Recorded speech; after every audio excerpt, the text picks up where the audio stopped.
bringing you another exciting video. I'm incredibly excited about this video, like I am with most of my videos, but this one in particular because this very well might be the last of the vintage custom jewelry hauls for 2024. And in 2025, I'm going to re-strategize my whole entire YouTube video channel, as well as my purchasing of this jewelry. So I have so much to show you, so much to tell you, so much to share with you. I have history and just tidbits of information why I purchased some of these pieces, because everyone purchases their jewelry for their own reason. So I'm going to share with you mine. Enough of my jibber jabber, and without further delay, let's just get this video started. So let's dig right on in. The first thing I want to show you is this necklace right here. This is a gorgeous necklace made with seashells that's drilled in, and with 5 strands in a torsade, which is a particular type of necklace that has multiple strings that you kind of like, turn, twist and turn. And then it has this beautiful, beautiful wooden clasp that looks like it's made maybe even from a coconut shell. And this is very reminiscent of Moonies. And when I saw this at the store, that's exactly what I thought about. Moonies, Gerda Lingard, I think she's called. And when I brought it home, I did my Google Lens search, and sure enough, these are being sold as Moonies. This one is not signed, nor was the other one that's being sold as Moonies, so I'm a little reluctant to say that it is, but it very well could be. So, gorgeous. Love, love, love Moonies. Then I bought this beautiful, beautiful, take a look at it.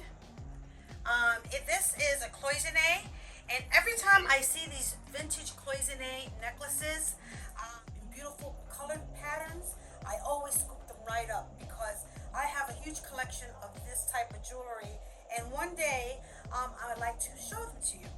In fact, I have like a lot of jewelry that's tucked away in different types of boxes, and I was thinking for maybe 2025, I wanted to introduce a couple of new things to my audience, and one of them is what's in the box. And in those boxes, sometimes I open them up and it's like Christmas. Do you guys go through that?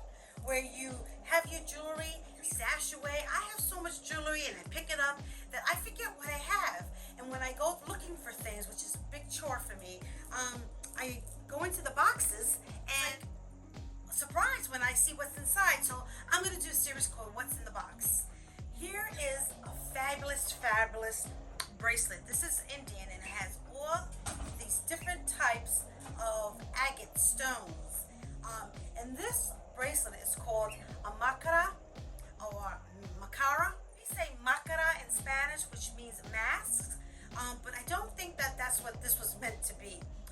What it does have are these macara, which are these mythical serpent, alligator type creatures that are supposed to like be mythological in the Indian culture. And this one has turquoise eyes, and I love, love, love all these agates. And inside you see this serpentine type skin, and these are really, really cool. I tried to find some of my other macaras bracelets, but I wasn't able to find them for this video, so I'll probably show them to you at a different point. So let's keep it going because I got a lot I want to show you. Here is a beautiful blue ball, and can you guys figure out what this is? Take a look at the tag real quick.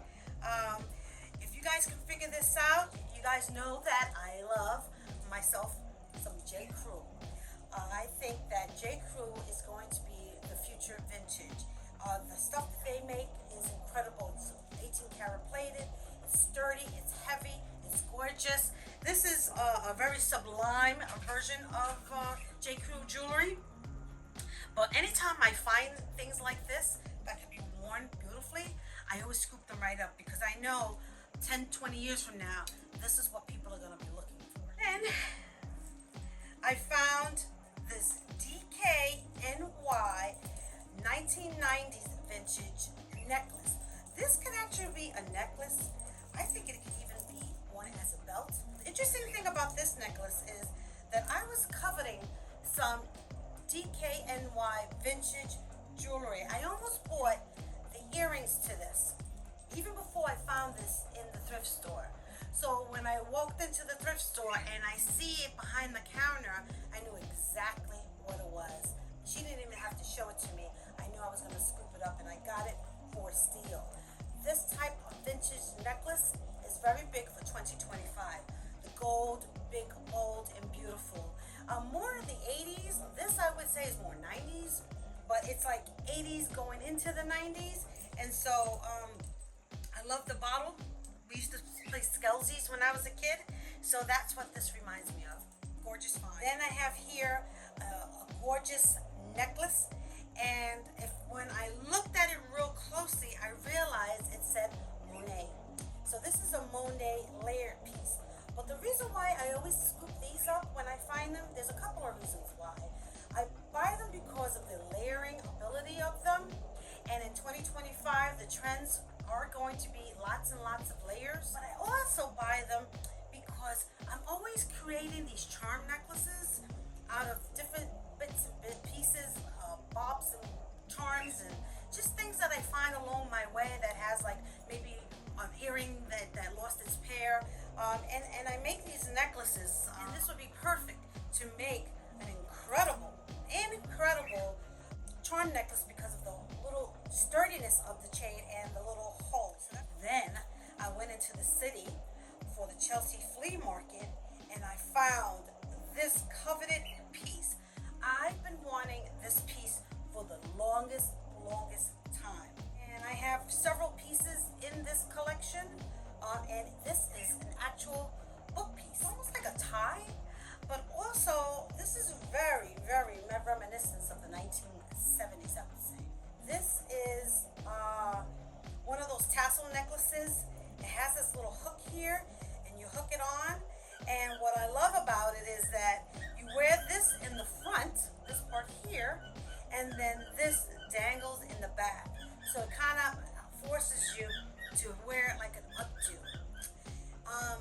I also want to go, before I go any further, you're going to hear the bird, and you might even hear the puppy. My daughter has a new dog. His name is Lotto, and I'm babysitting him today. But if he was here, he would be distracting me, so I had to put him out for just a minute until I can finish this video. This is a fishtail necklace that I recently bought. This is from Irwin Pearl, and again, look at this. Look how fabulous this is. This fishtail necklace here is something that's going to be used a lot in 2025. Let's go to the natural fibers or natural seeds and woods jewelry that I love so much. This is a beautiful necklace. It's made with seeds and pieces of wood. These beads here are wood, but these here are big seeds. This looks like it could be a tamarind seed, and this seed here is shaped like a heart. I started to do research on jewelry that's illegal because I'm out in the wild a lot, and I really consider myself to be more of a jewelry historian, not an expert. I'm a specialist in pearls, but I want to be more conscious about the things that I see out there, the things that I purchase, and I want to share some of that information with you. So when I see pieces like this that are beautiful yet doesn't do damage to the environment, I scoop them right up. I also found this piece here, and this piece is made with the Tagua nut, and the Tagua nut is known for being the vegan ivory.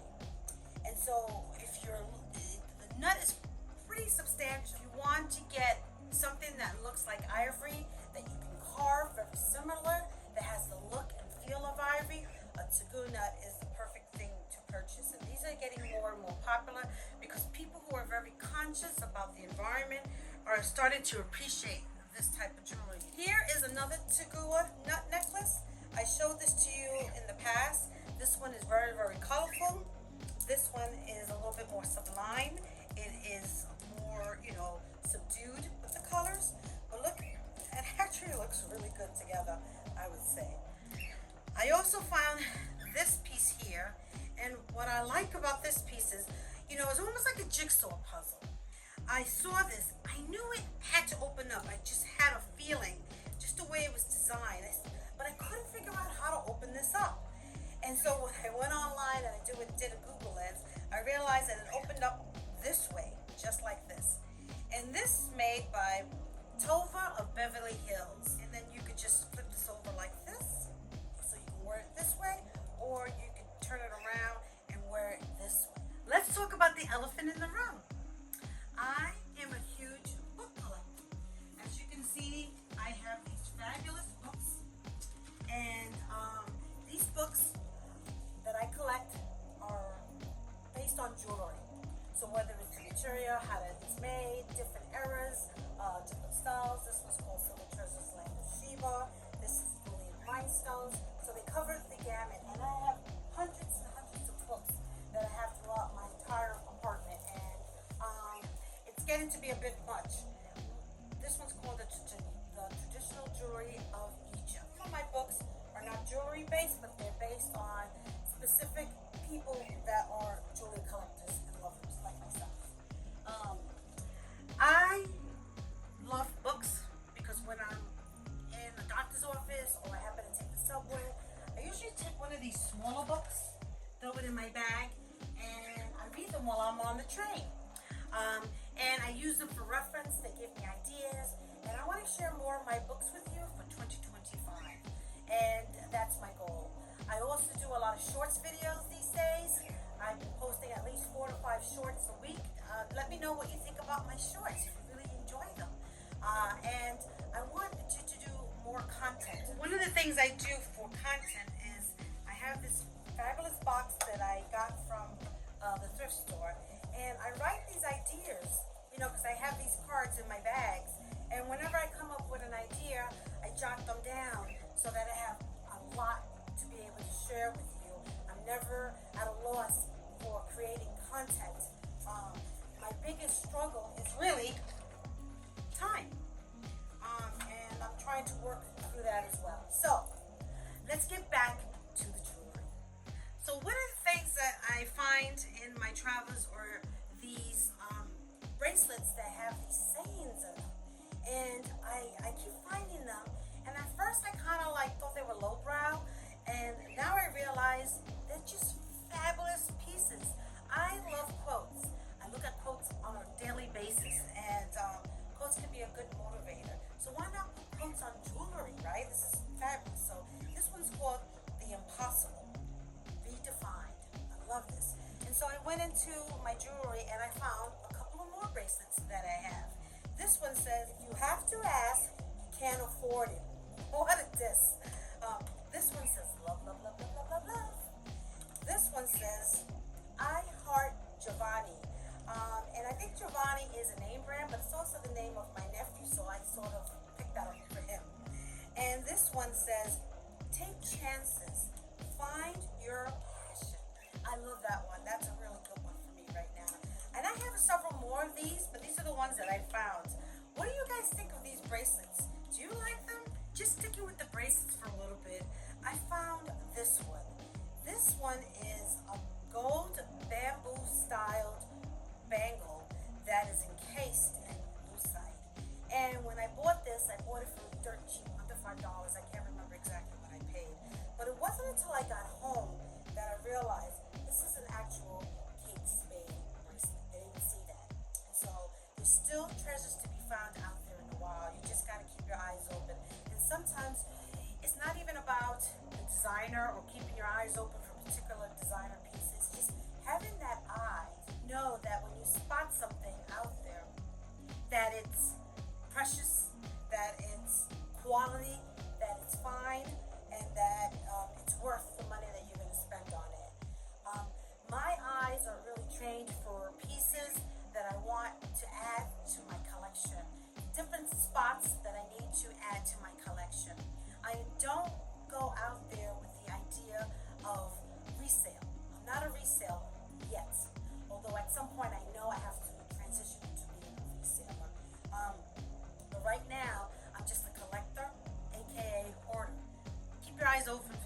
fabulous pieces.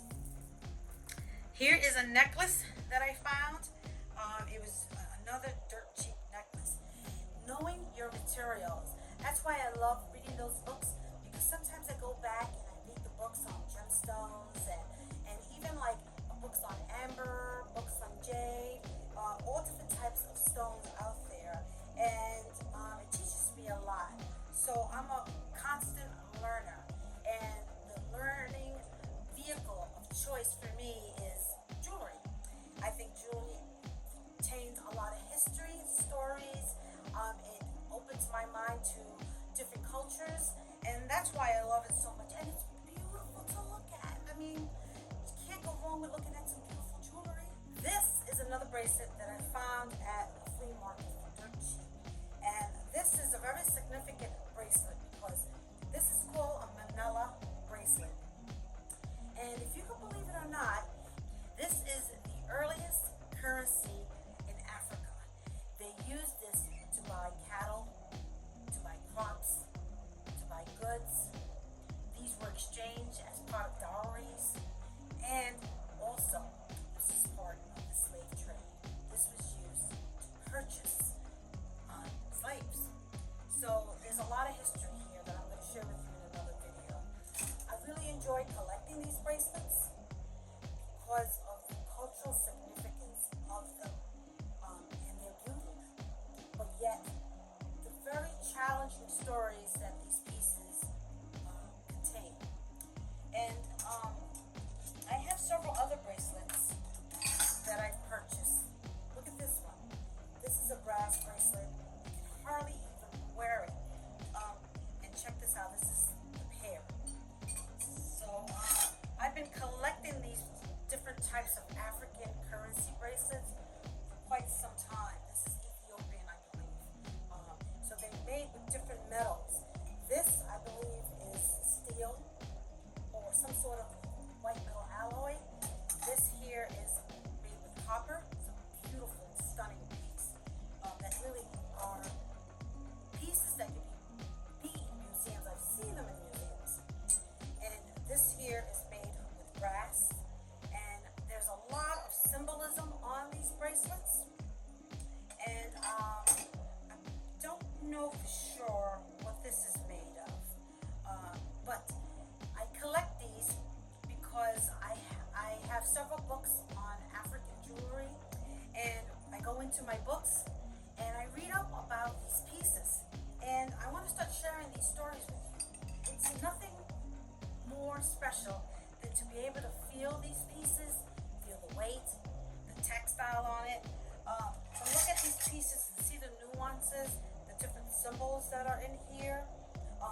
If you can feel the weight of this, it's one thing to see it and not know how heavy this really, really is. And you just can't imagine how anybody could wear these things. But they're wonderful pieces, and I just truly, truly love them a whole lot. Staying in Africa, I found this necklace, and I thought this was a wonderful necklace because the color on them, they're this indigo color, and it reminded me of the blue men of Tarag in Africa. They're nomadic men that wear these blue turbans. This is from a different tribe of Africa. I believe this is the Maasai tribe, and these are wedding necklaces. And in the past, I have videos showing you this version of it. This is perhaps one of my most favorite necklaces, and I bought this from one of the African guys in New York City that sell their jewelry. They're given to the brides as part of the dowry, and just look at how fabulous they are. And this little gem of a piece. I love different types of glass. I have a whole collection of paperweights, and this is a really cool one because this one says Murano Invent.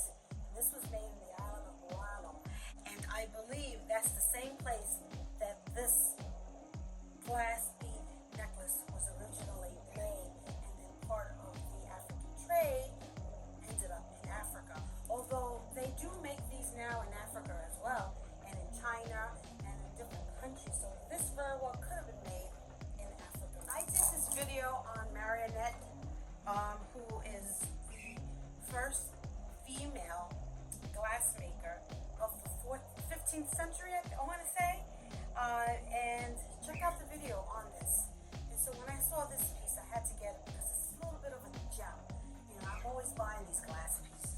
a little bit more with the ethnic jewelry is this Berber piece that I bought.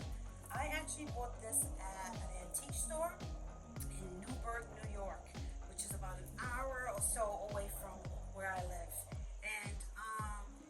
And I love seeing these pieces out in the wild like that, because a lot of times people are not familiar with ethnic pieces, and so I saw this and I knew I had to get it. It's such a colorful Berber piece to add to my collection. I have wonderful books on Berber jewelry, and I love to be able to get the pieces of jewelry that I see in the books, and I've seen this piece, a similar one too, in the book. And I just think it's really, really, these ethnic pieces are just super duper gorgeous. I found this necklace in the wild. It was pretty inexpensive. It's such a lightweight necklace, but it just packs a big punch. And I don't know what it was about this piece that I just thought was really, really cute.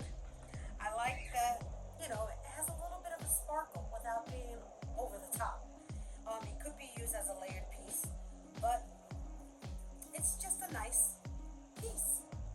I also found this in the wild. I'm a pearl specialist. I took the course and got certified as a specialist. Pearls are really challenging. They're very, very difficult.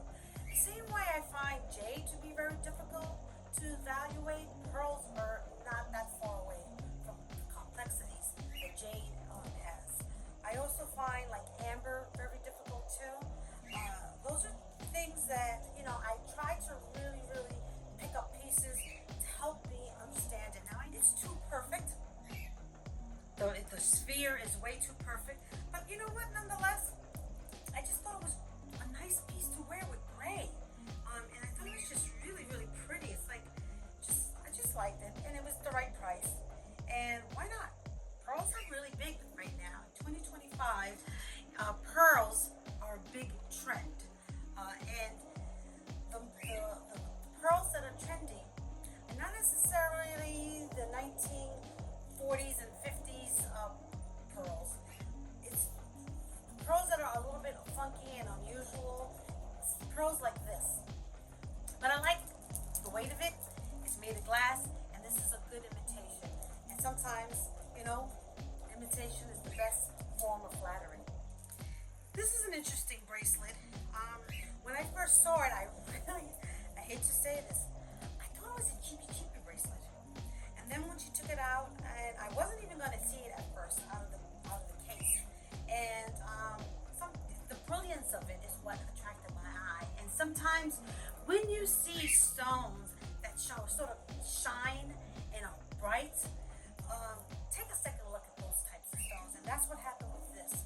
I saw it laid out on the cabinet, and there were other, rhinestone-y pieces of jewelry. This one really kind of popped, and I knew that I better take a second look at that, and I did. And this happens to be a Marie Ferreira bracelet, and it has 1, 2, 3, 4, 5, 6 different strands of these big glass prong set rhinestones. And when you feel it, you can feel that it has some significance and weight. And so I ended up picking this up. And then I saw this piece, and I thought this was, when I saw it in the case, I thought it was a genuine Victorian buckle piece bracelet that was repurposed into a bracelet. And then upon further inspection, you can tell that this is a modern-made piece and not a genuine buckle. This is steel cut, simulated steel cut, I should say. This is simulated steel cut, and I bought it because I don't have anything like it in my collection, and it just has a nice little visual appeal to it, and just think it's really nice. Sometimes, you buy pieces just to buy them because you like them, and so that's what this was about. Sticking with the theme of Victoriana, here is a buckle. This is not Victorian. However, the theme of buckle is Victorian theme. The buckle is symbolic for unity, strength, keeping things together. example, or union between a man and a woman. And you see a lot of buckle motifs in rings and bracelets and such in the Victoriana era. And so when I saw this piece, it was very well made. It's not marked at all. The hardware on here is ridiculous. It's got a little tiny rhinestone right there. The buckle is very, very well made. I'm surprised it doesn't have a name to it, but it was the right price, and I think it still packs a big, big punch. And the symbolism of this piece was such that I went ahead and swooped right up. With the theme of meaning, here is a bracelet that is made with nails. Nails are very, very significant and symbolic, and different cultures have different meanings for nails. In Christianity, nails symbolize the crucifixion of Christ, so it has a little bit of a religious connotation. In China, it means strength and prosperity, and in India, it means something else. And so when you're looking at jewelry, sometimes you have to look at it in its context. So, for example, if this was given during a Christian ceremony, then it has that Christian meaning. If this was made in China, it has a different meaning there.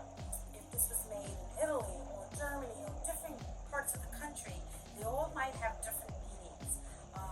And even in religious context, so in Santeria, nails means, durability, and maybe something else that I can't think of off the top of my head. In Christianity, like I said, it's crucifixion of Christ.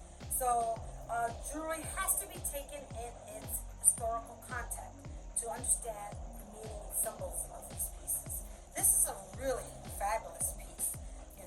I can see somebody wearing this for all different types of reasons, but one of the most important reasons is because it's absolutely beautiful. It's gorgeous. Here is another bracelet that I bought. This is a Napier, and it's probably in the book, so maybe I'll find that page where this is at. And it's a really nice piece, and like I said, big bold pieces like this are so in. And this is like 20 years from now, you're going to still be able to wear this. When I first saw this, I thought, could that be Robert Lee Morris?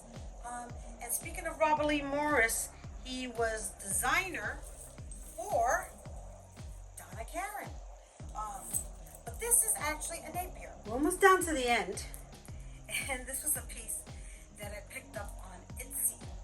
I've always wanted a piece of jewelry like this. This is like, I have this book. It's a charm book, and one of the charms was this. And ever since I saw that charm book, maybe 15 years ago, I actually met the author in the Museum of Modern Art, and she signed the book for me. And this bracelet is little tiny foods. It has high hope crackers, mobile oil, Heinz strained foods, it does soap, it has shredded Molson, Perk dog food, it has pet farina. It has so many different things. I just love whimsical pieces like this. These are just getting more and more expensive as we get away from this sort of stuff. I guess 60s, maybe 70s, this came out. I'm thinking 60s, perhaps. And I just think the whimsy of it is just too darn cute. Really, really think this is a real sweet piece. It even has one of those old school Pepsi Cola. Really adorable. Check it out. Last, but certainly not least, are these fabulous, incredibly gorgeous ethnic ear cuffs. And you have one for the left and one for the right. I first spotted these at the Newark Museum, and I wanted them so badly. They were a little on the pricey side, and after I left, I regretted not buying them. And so after that, I called the museum up, and they were already sold out, so I couldn't get them. And since that point, I kept looking for them online, and eventually I found it. I found it on an Etsy shop. And